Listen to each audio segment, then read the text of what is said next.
Hello, hello everybody, and welcome back to some more Quest for Glory 2, where we will be finally hitting the big end game story, which is going to be another couple parts after this.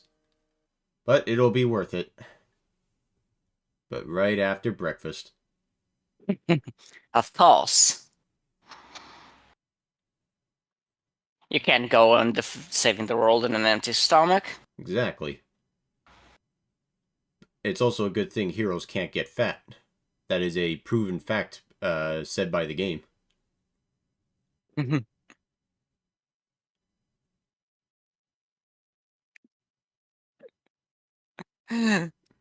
Oh, and looks like the poet is coming back again, so that'll be fun to hear him again. You're gonna teach us how to do haiku? Yeah.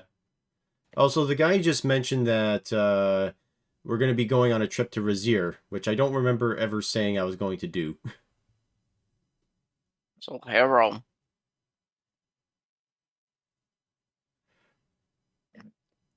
And this is the only point in the game where you can actually fight Rakesh, who is technically the hardest fight in the game.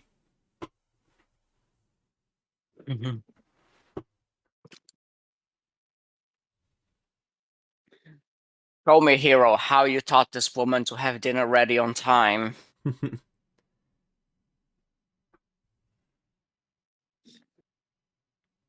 I wanna take this knowledge to my lands. Dinner is always late in my country. Anyway, so we have some pretty good stats, so I think we can take on this lion.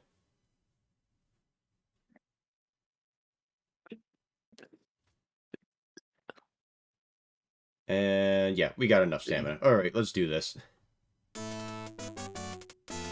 Need a specific amount of stamina to finish the fight.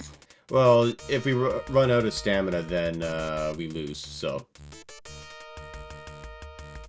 I'm stabbing you where your balls were supposed to be. Anyway, I like to remind everyone that this is technically the hardest fight in the game.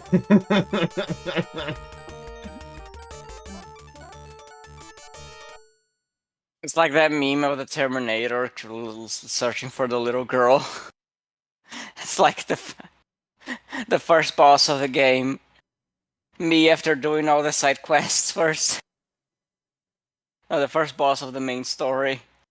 Oh yeah, that's a classic me thing where I do all the side questing before tackling the main story, and the main story is sort of like the first objective is like piss easy.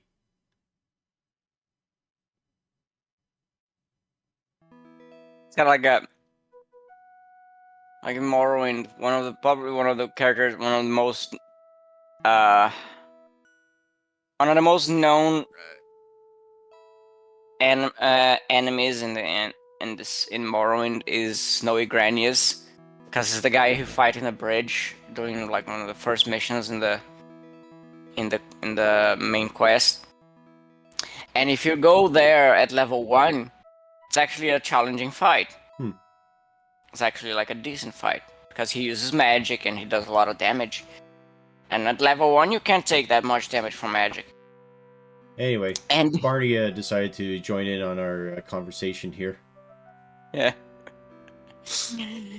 But if you go there, if you start doing the main quest after you're very over leveled, Snowy Granius is like, it's just Oh no! dies like in one hit. Barney turns out to be the Mimir of Raseir. He was changed into a dinosaur.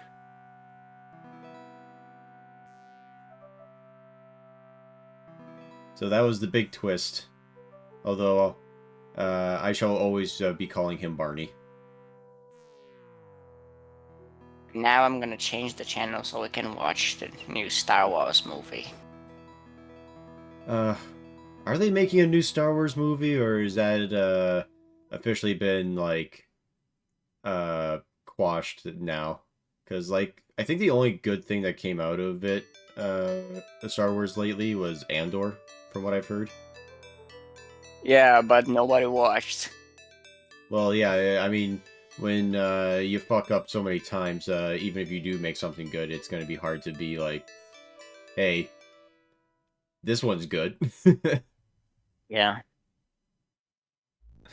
Uh, uh, yeah. There was a split second in the cutscene there with the water where it looked like they had Darth Vader in the water. Oh, yeah. It was supposed to be the man who transformed the Raseir, or the king into Barney, but obviously it's supposed to be the evil wizard that changed the random goon into the chimera in the desert. And what is Darth Vader if not an evil wizard? Well, he's a wizard samurai. Thank you very much. Yeah, but still a wizard. So I think I maintain my argument. Well, maybe a spell sword would be the more correct option. Mm-hmm. But also, the I thought that was the usual defense of the Last Jedi fan. Uh, like criticism was that, oh, you're taking a movie about space wizards too seriously. The movie about space wizards made for children. Mm-hmm. Yeah, what was that? Joseph Anderson? I don't know. No, Patrick. No, Patrick Willem. I think that was Patrick Willems. Absolute cretin. Anyway, we have a busy day to get ahead of us, so we better start by picking Yeah, our nose. yeah. Patrick Willems was the guy who made, I think, that retarded. Don't talk. Shut up about plot holes. Oh, was that him? Yeah. Because I know that Yes. EFAP made fun of him a few times, but I didn't see that specific video. I know that was like their second stream they did, but Oh, it's one of the it's one of the most retarded and hypocritical videos on YouTube. Because the whole thing about the video is really stop pointing out logical flaws in movies I like. well, yeah, because if you do that, then that'll get them thinking that, oh no, maybe the thing I like isn't as good as I thought it was. Maybe I'm not actually a good movie critic. Well, even Maybe I'm then, actually a hack. like if you like something that's not that good, uh, like everyone says that Citizen Kane is like the best movie ever according to like some of the really popular um like movie reviewers like Roger Ebert and all that. Yeah, But no, I think the Roger Ebert thing was a meme. hmm, I think he was just joking around when he said Citizen Kane. Because if I recall correctly, because the way he mentioned it, like the correct answer, the only, he said something sarcastic, like, oh, the correct answer is Citizen Kane. You know, when people ask like his favorite movie. hmm. But yeah, the thing about Citizen Kane is that it's from there's uh what's the name? There's popular view of Citizen Kane as the greatest movie ever is because of this uh one specific critic selection list that about of best movies of all time, where Citizen Kane would always come on top. Yeah, but But my point being is that there's a major plot hole in Citizen Kane, which is to say that nobody was in the room with him when he said his dying words. So how the yeah, fuck did that investigation start? yeah, it's a funny detail. Like that. I mean, that nurse has to have some impressive hearing skill. Like But yeah, Like like that woman can hear like a needle drop a mile away. yeah, but at the same time, like sure, it's a plot hole. It's not the worst thing ever, Yeah, and it's still a eh, good movie. Uh, yeah. It's a very minor one.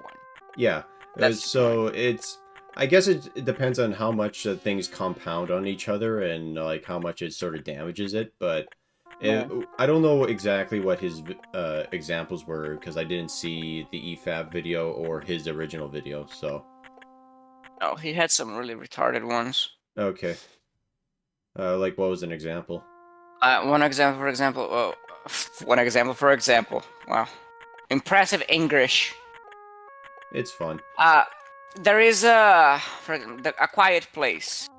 It's established in the movie that there is like the waterfall is safe. They can go to waterfall. They can make no. They can speak normally. They can talk to each other. They can make noise in the waterfall, like so much that there is a scene where the guy just screams because the monsters don't go in the waterfall. Yeah, because it's too loud. Okay, why don't they live in the waterfall then? Yeah, Like it's everybody knows that there's a hidden cave behind a waterfall. That's just yeah, common but sense. but like they never give a reason why. Um, Apparently, I haven't seen the movie, but apparently there's never given a reason why they don't just live in the waterfall. Because it's well, if it they also established, if I remember correctly, from one of the reviews that I saw, they basically hang out in the basement, and they put a mattress on top of the door, so it basically insulates the sound. Mhm. So why don't they just live in the fucking basement then? Why do they have to play like Monopoly in the living room upstairs? Yeah, they would be doing like almost everything in the where they can muffle as much sound as possible. Yeah.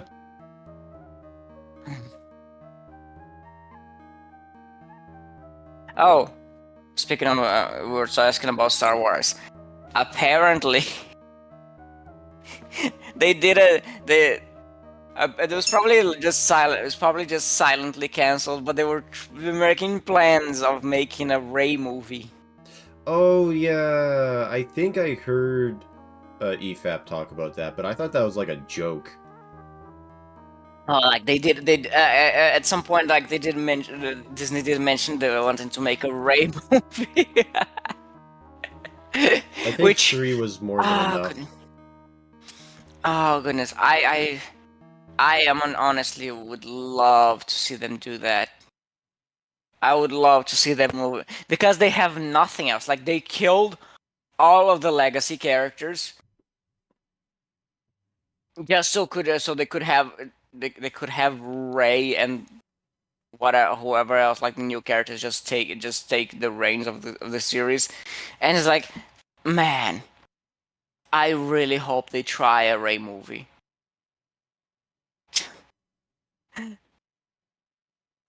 Yeah, it would be interesting. Would it be a prequel or would it be something else? No, it would be a sequel to the like Ray doing pretty much what Luke Skywalker was supposed to be doing Okay. in the story, which is like the rebuilding the Jedi. So stupid. But yeah, man, I would so love to see them do that and just. I was thinking it was going to be like a prequel and they're going to explain why she's like force sensitive or some other stupid shit no one asked for, like why Han Solo is named Han Solo. What the hell is that? What's what? In this cutscene here. Oh, we are traveling to Raseir, so we're uh, looking out at the caravan that's going to be heading over in that direction. Okay. We packed our stuff. We're riding our trusty steed, and we're going to join up with the caravan, and it's going to be great.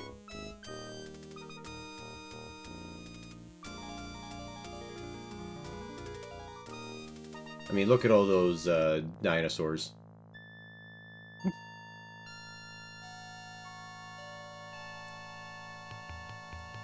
Oh Oh god. wow. Nomadic brigands, oh god. How are we ever going to Hundreds. survive this? Anyway, intermission.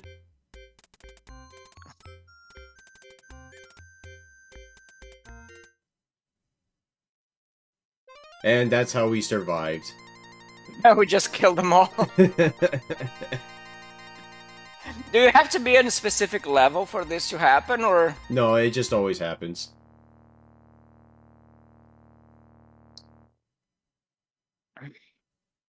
It turns out we came up with the line. Uh, it smells like victory. I love the smell of napalm in the morning.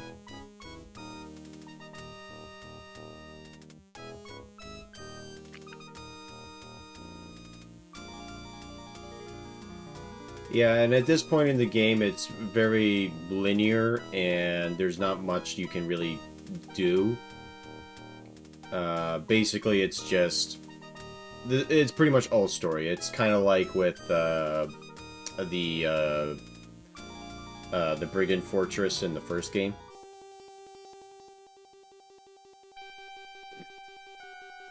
Halt!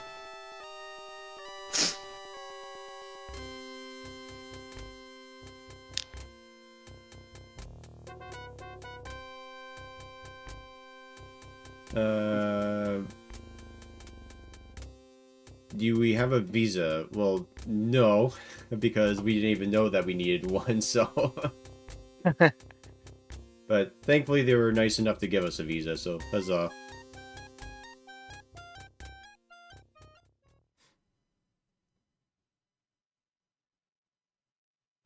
There is something that's recommended that you do once you get to this point in the game, and that's to change the in-game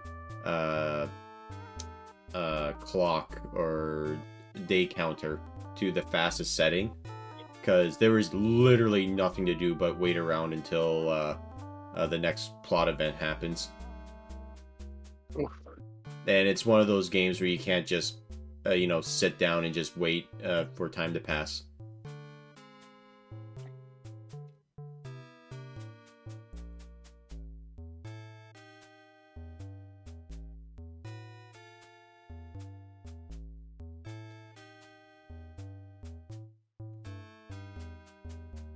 Have you seen that?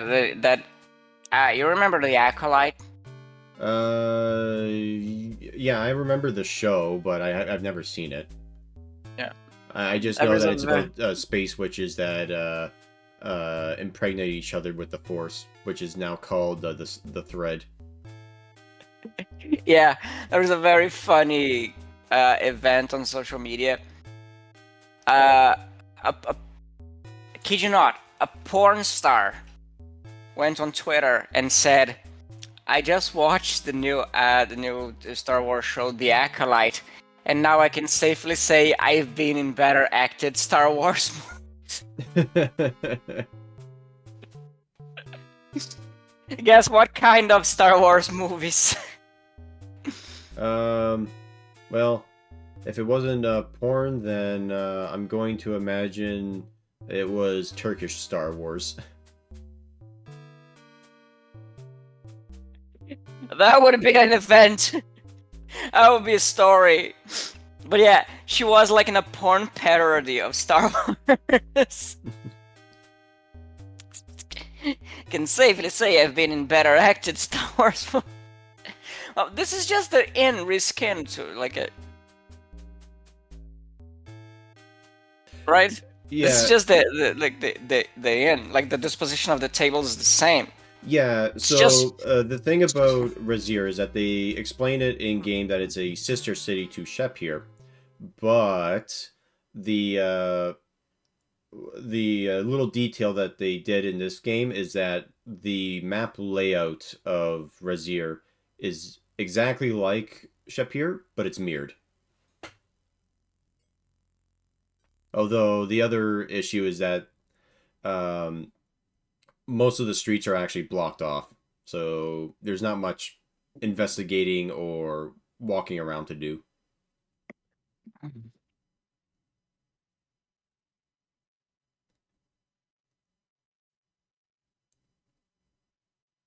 Yeah, case in point. Hmm. Oh, the series looks like crap. Is it the city whose vizier was transformed into Barney? Yes. Makes sense why everything's so crap. Um, and oh, I don't change the time. Oh, god damn it. There is also a curfew in Raseir here, where if you're caught wandering around at night, you're instantly thrown in jail. Hmm. So it's one of those things you have to waste time walking around until dusk, and then make it to the end before it gets too late in the night, and then you get in trouble.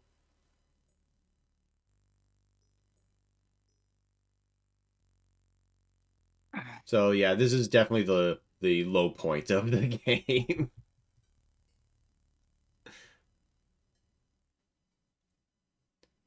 And before you ask, no, we can't leave. So I think yes, here it is. So we need to game time scale, and we go to fastest, and that's what you do to try and basically get through this section as fast as possible.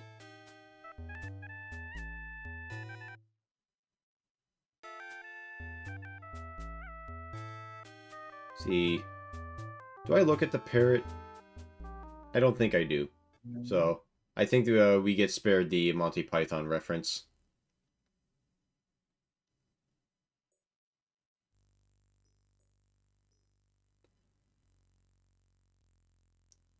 You there, Gok? I am there. Oh, okay. You didn't say anything, so. Because I know how much you like Monty Python. Uh, I. Let's not. Let's not confuse things, okay? I've seen sketches from Monty Python that are really funny, like the argument sketch. That is one of the like the most best written comedy gigs I've ever. It's just that the movie is so bad. It's so infuriatingly bad.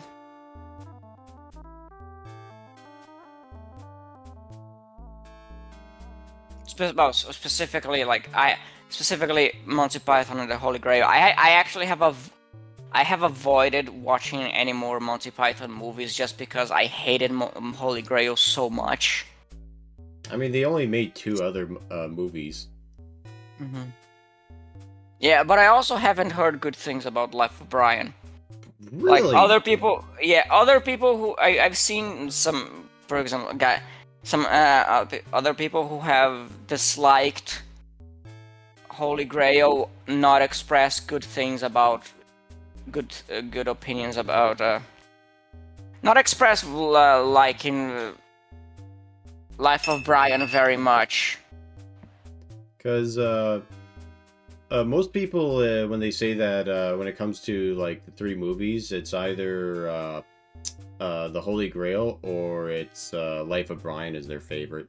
And I hear more people say Life of Brian is the better one. I hope it is better because Jesus Christ, I'm actually kind of angry whenever I think about Holy Grail. It's like I kid you not, it's down to a T the kind of comedy I despise. Well, one of the kinds of comedy I despise, really. Because like there's 2 kinds of comedy I absolutely loathe. Is like spastic nonsense. spaz comedy, where it's just like, you remember that scene from like, have you ever seen The Anchorman? Yeah, I saw the first one, but that was like years ago, back when it was like relatively new. Yeah, there was that scene where the guys are complaining to their boss about the new anchor who had the anchor woman, and at some point, like Steve Carell's character comes in and he just shouts, "Loud noises!" And and some people just thought that was like the most hilarious thing ever. So that's what spastic comedy is. It's just a bunch of assholes just shouting loudly because I guess they were brain damaged enough by years of child abuse to think that loud noises equals funniest thing in the world. I'm actually getting angry right now. Okay, I guess we are looking at the parrot. Oh, Hello, Barrett. Yeah, as soon as I figure out how to spell it. I think it doesn't have two R's. There we are. There we go. It's an X parrot. Yeah. Oh yeah, it's spastic comedy and then Monty, like the kind of comedy from Monty Python and the Holy Grail, which is just random nonsense with endless setup to mediocre punchlines. I don't know which one I hate more, actually. I mean, spastic nonsense is more egregious to the senses. I get from a moment to moment basis, but like it boils my piss how much Monty Python and the Holy Grail wastes my time with horrible joke setups that go on forever just to end in the most disappointing punchline ever.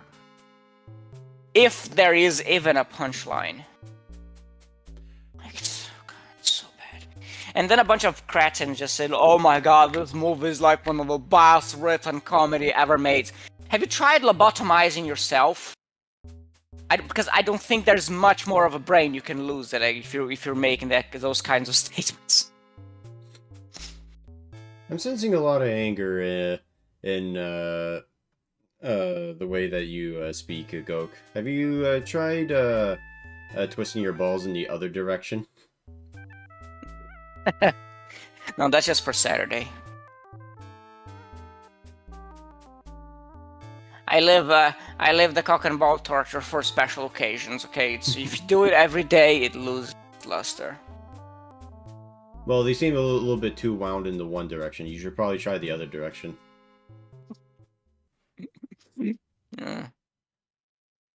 Yeah, but it just pisses me off because it's just like there is one joke in that movie that got a chuckle out of me, and the rest is just like, because like when I think I mentioned to you, like, I find the humor in that movie just incomprehensible, and because it has garbage like for example the burn the witch scene, where, okay, how do we determine if she's a witch? Well, I devised this logic, who is not logical at all. It's just a bunch of absolute non sequiturs with no connection in between them, that some cretins think is like the most cleverly written. Wow, what a horrible downgrade from the other end. What the hell? Yeah, and unfortunately, there was a rat in here. And the rat is trying to steal our only source of warmth. Mm-hmm. Yeah. And then there's like this scene of knights who say "knee." Like, I kid you not, like, I want to slap in the face the people who think that is funny. Like, how in the hell? Like, there is no joke to it. They're just some assholes who say "knee" all the time, and I'm just perplexed. Like, how is this funny? Where is the humor? I cannot understand. Because they wanted a shrubbery bush. Yeah, that's a bunch of other nonsense. It's just like, yeah, so much of the movie, of the supposed humor of the movie, is just random nonsense. It's just like absolute non sequiturs, stuff that is completely disconnected from context. It's infuriating. And then I'd say, what's the punchline? Oh, they hate it when you say it. So, okay, is that the punchline? And the jokes just go on, and like I said, like the jokes, they drag out everything for forever. Like every joke, they drag out to the point of exhaustion.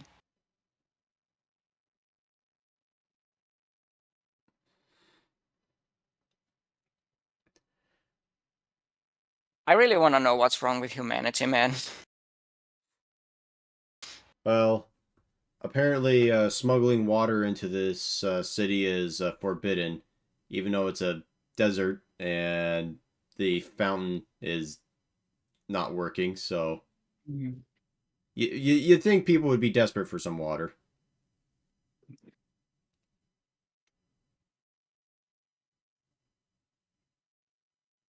So those guys were like pointing their swords at you for nothing. They were pointing their swords at us because they didn't want us to get involved with the arrest. Imperial business, move along. Basically.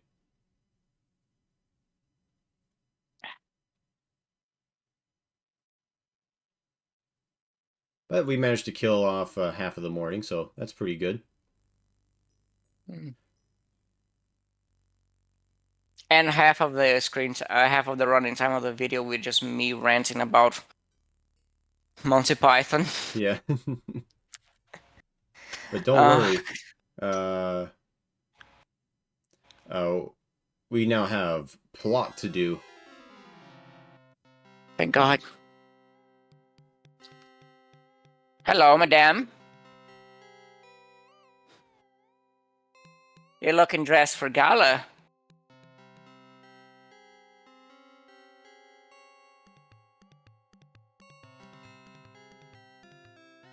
All right. So we shall take off our clothes. Okay, give clothes. I like where this is going.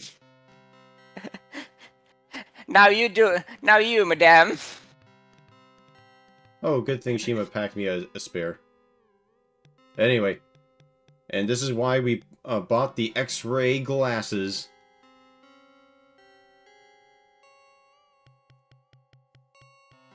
Aha. She's giggling at us, but soon we shall have the last laugh. All it does is just take away the curtain.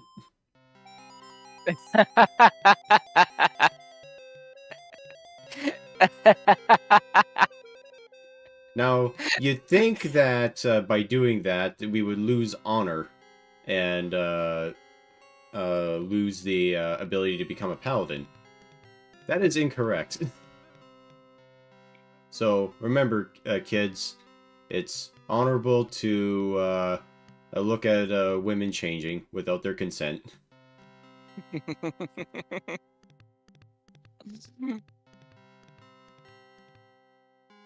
As long as they don't know. Yeah, if they don't know, it can't hurt them, right?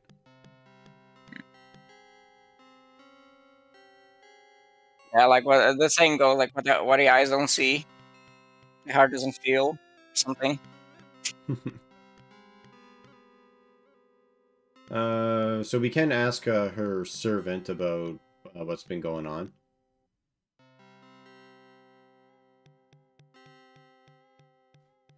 Let's see. Let's see if I can spell her name. Yeah. Okay, that's not it.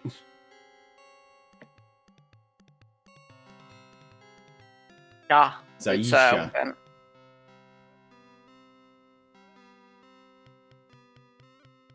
Alright. Let's see if I can spell it this time. There we go. And her slaves, since Adavis made slaves. Yeah, Adavis is the main villain of this game. He's the Ask one about who slaves.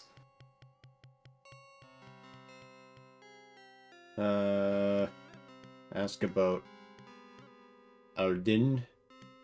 Okay, maybe about. Yeah, all right. Fuck it. The heroine will welcome you for aid. That's good to know.